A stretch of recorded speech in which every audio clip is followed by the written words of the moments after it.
Media, सच सबसे पहले सबसे तेज।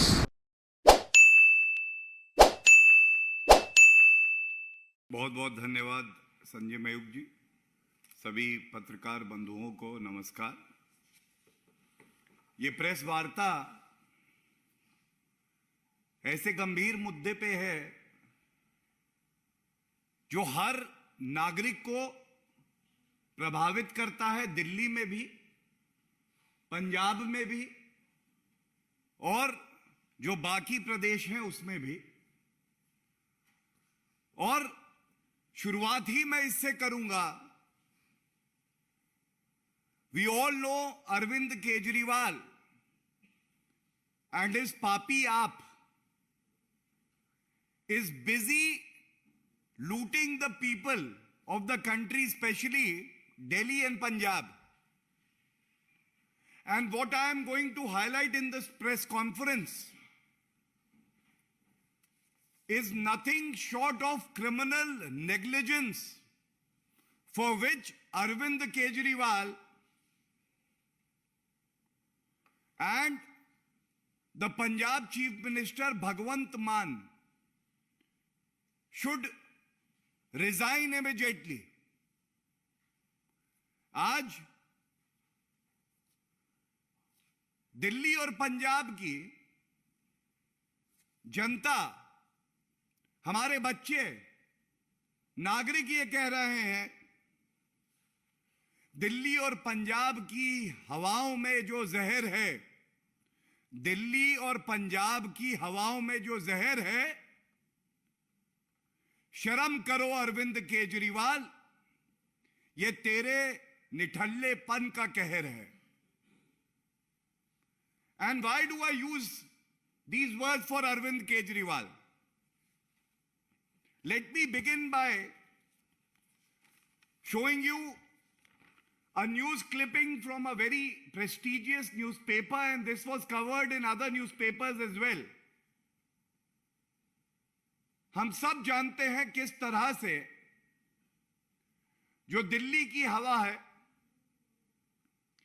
सभी मापदंड अगर हम देखें तो वो और जहरीली है। और ये जो हेडलाइन है, Punjab farm fires surpass last years, ये बहुत ही महत्वपूर्ण है। और ये इसलिए है, the environmental ministry of the center also conducted a study and these figures are very important. ये जो आंकड़े आपसे बांट रहा हूं ये बड़े महत्वपूर्ण हैं। हम सब जानते हैं कि पिछले वर्ष की बात है, अरविंद केजरीवाल भ्रष्टाचारी, निठल्ले, निकम्मे, जब उनसे पूछो कि दिल्ली की हवा इतनी जहरीली है तो पिछले साल तक कहते थे, and I am quoting from what he said, quote, Delhi has turned into a gas chamber due to smoke from crop burning in neighboring states. It is very important that we protect ourselves from this toxic air. And they were protesting at the Punjab and Haryana Bhavan. ये कहते थे कि ये जो हवा प्रदूषित हो रही है दिल्ली में, ये जो पराली जलाई जा रही है पंजाब में, उसका परिणाम है। आज दिल्ली की जनता ये पूछ रही है, अरविंद केजरीवाल जी, ये जो मामले पिछले साल तक 7,648 थे, ये बढ़कर 10,214 हो गए, करीब 33% की वृद्धि आई है। ऐसे मामलों में जहां पराली जलाई जा रही है, पंजाब में जहां पापी आपकी सरकार है, तो अरविंद केजरीवाल जी ये बताइए, सर्वोच्च न्यायालय ने भी संज्ञान लिया था, उच्च न्यायालय ने भी संज्ञान लिया है पहले, ये जो अक्टूबर नवंबर का समय आता है, ये पराली जब जलती है तो प्रदूषण में करीब 48% भागीदारी पराली जलाने की हो जाती है। सरकार आपकी पंजाब में भी है। पिछले साल तो आप ये कहते थे कि आपके नियंत्रण में नहीं है, इसलिए नहीं हो पा रही सही। आज ये तो पूछा जाएगा, ये जो हवाओं में जहर है, अरविंद केजरीवाल आपके निठल्ले होने का ही कहर है। और जो रिपोर्ट आज सामने आई है, एक और प्रेस रिलीज में और स्टडीज में, इसके कुछ अंश मैं आपसे बांटूंगा। यह हमारे देश के नागरिकों के भविष्य का सवाल है, हमारे बच्चों का सवाल है। क्या यह सत्य नहीं है? केंद्र सरकार ने आपको अपने राजकीय कोष में से वो सारी सहूलियत और मशीन उपलब्ध कराई जिससे कि पराली जलाने के जो प्रदूषण हो वो कम हो जाए और हवा जहरीली ना हो। और ये रिपोर्ट जो मैं अपने हाथ में पकड़ा हूं, इसमें स्पष्ट लिखा है 1,20,000 ऐसी मशीन्स अरविंद केजरीवाल की जो पापी पार्टी है पंजाब सरकार के पास उपलब्ध थी। केंद्र सरकार ने उनको चिट्ठी लिखी, इसका इस्तेमाल करिए, हवा जहरीली हो जाएगी। लेकिन यह रिपोर्ट कहती है कि इन मशीनों का प्रयोग ही नहीं किया गया। यह सवाल पूछा जाएगा ना, शराब के ठेके देने में व्यस्त हैं, डीटीसी बसेस आए तो कॉन्ट्रैक्ट में घोटाला करके कमीशन खोरी कर ले। जेल में जो व्यक्ति पकड़े जाते हैं उनसे भी वसूली करने इनके मंत्री चले जाते हैं। हमारे बच्चों को क्लासरूम की जगह टॉयलेट में बैठा के पढ़ाई कराना चाहते हैं। प्रदूषित हवा को ठीक करने का जिम्मा आपका है। केंद्र सरकार आपको यह सब मुहैया कराती है। और आंकड़े देखिए, यह दिखाता है कि केंद्र की सरकार श्री नरेंद्र मोदी जी के नेतृत्व में यह नहीं देखती कि किस पार्टी की सरकार है। जो केंद्र ये सहायता दी गई, पंजाब को सबसे ज्यादा सर्वाधिक 1,350 करोड़ के आसपास, हरियाणा को दी गई 693 करोड़। हरियाणा ने दिखाया करके, श्री खट्टर जी ने दिखाया कि किस तरह से ईमानदारी से काम किया जाए। अगर आप नागरिकों के प्रति समर्पित हैं, कोई काम मुश्किल नहीं है। आंकड़े ये है, 2021 और 22 के आंकड़े बता देता हूं। हरियाणा में 2873 मामले आए थे पराली जलाने के पिछले साल। ये कम होके 1925 हो गए। करीब 33% की कटौती हुई, कमी आई। पंजाब में 7,648 मामले, ये बढ़ के 10,214 हो गए। 33% की वृद्धि हो गई। और केंद्र की सहायता ऐसी कि आपको 1.5 गुनी ज्यादा राशि दी जा रही है। केंद्र का एनवायरमेंट मंत्रालय कह रहा है मुख्यमंत्री पंजाब से कि यह समय है, जो हमने मशीन आपको दी है, जो सुझाव दिए हैं, उसको धरातल पर लागू करिए। लेकिन ऐसा नहीं हुआ। और सबसे बड़ी बात है कि यह सारा फरवरी 2022 में केंद्र की सरकार बता रही थी कि यह समय है, अगर आप चाहते हैं कि हवा पंजाब हो, हरियाणा हो, उत्तर प्रदेश हो, दिल्ली हो, नागरिकों को स्वच्छ हवा मिले सांस लेने के लिए, तो अभी से कार्रवाई करिए। फरवरी 2022 में। लेकिन क्या हुआ? व्यस्त रहे, सरकार भी बनी, उसके बावजूद कुछ नहीं किया। और इसके साथ साथ एक बात और, ये देखिए, ये तस्वीरें भी बहुत कुछ कहेंगी। ये पहले मैं हरियाणा का आपको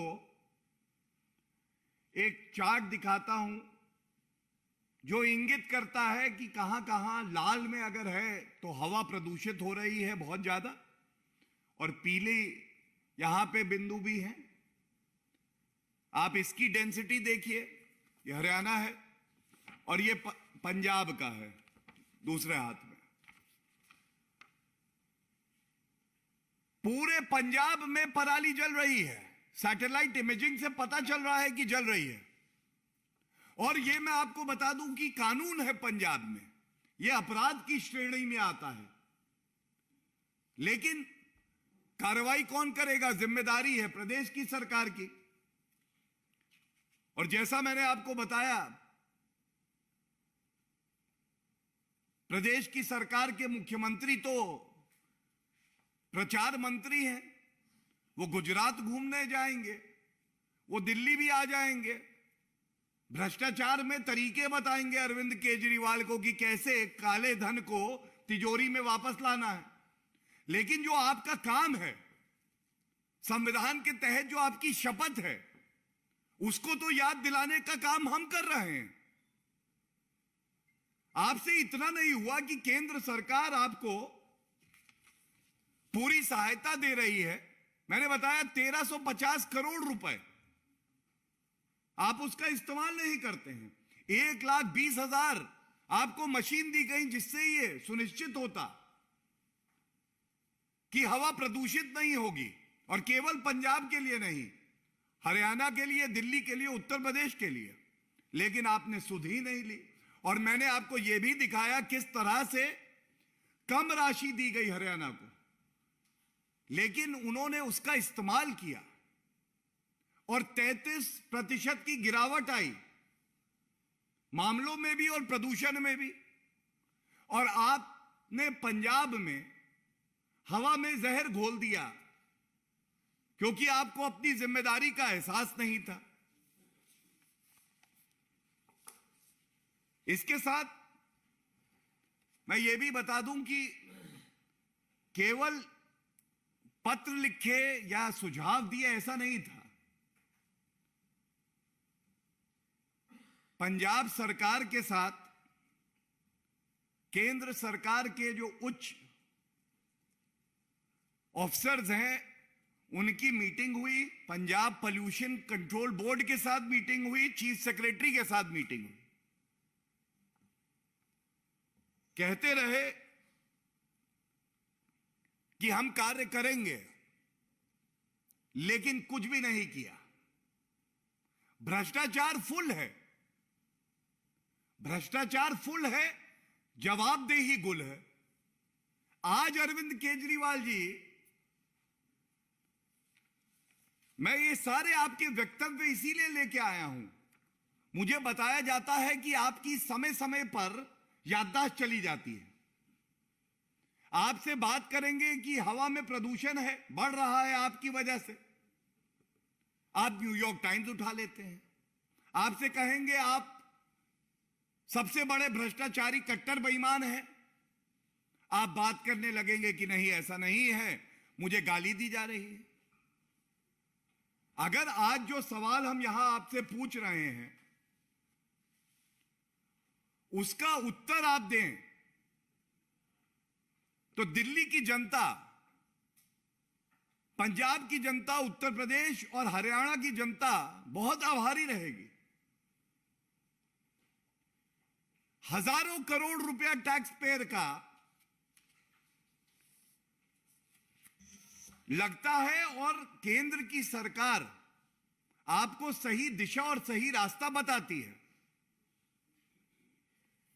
लेकिन आज ये कहना गलत नहीं होगा कि फेफड़ों के सबसे बड़े दुश्मन कोई है तो अरविंद केजरीवाल। और बहुत जिम्मेदारी से मैं ये बात कह के अपनी प्रेस वार्ता को अंत करूंगा।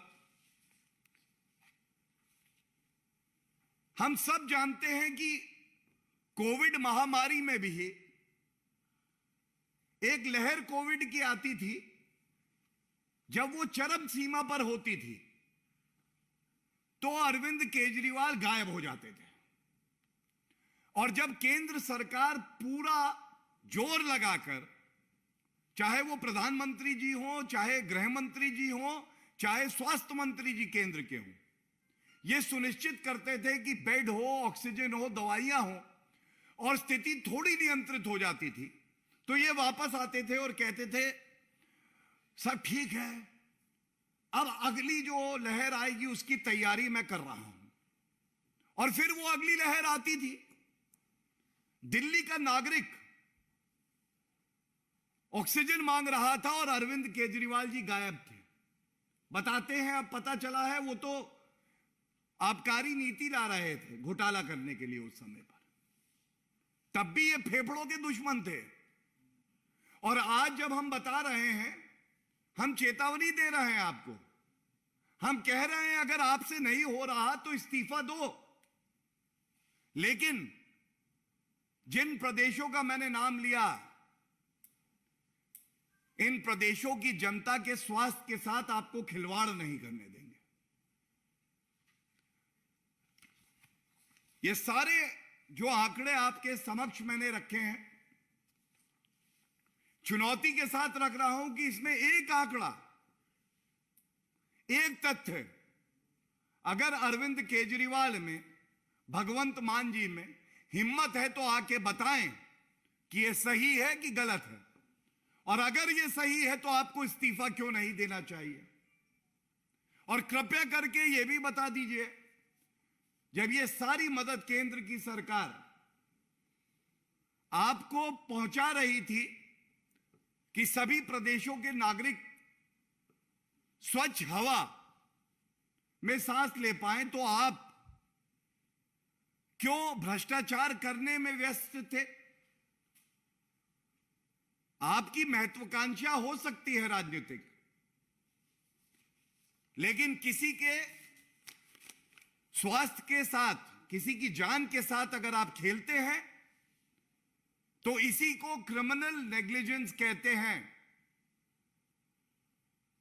आपसे ज्यादा भ्रष्टाचारी कोई नहीं था, यह सब जानते थे। अब यह भी पता चल गया है कि अरविंद केजरीवाल और पापी आप और भगवंत मान, इनसे ज्यादा गैर जिम्मेदाराना नेता भारत में कोई नहीं है। धन्यवाद। कोई प्रश्न हो तो हम लोग ले लेंगे। Any questions? None, I guess. Thank you so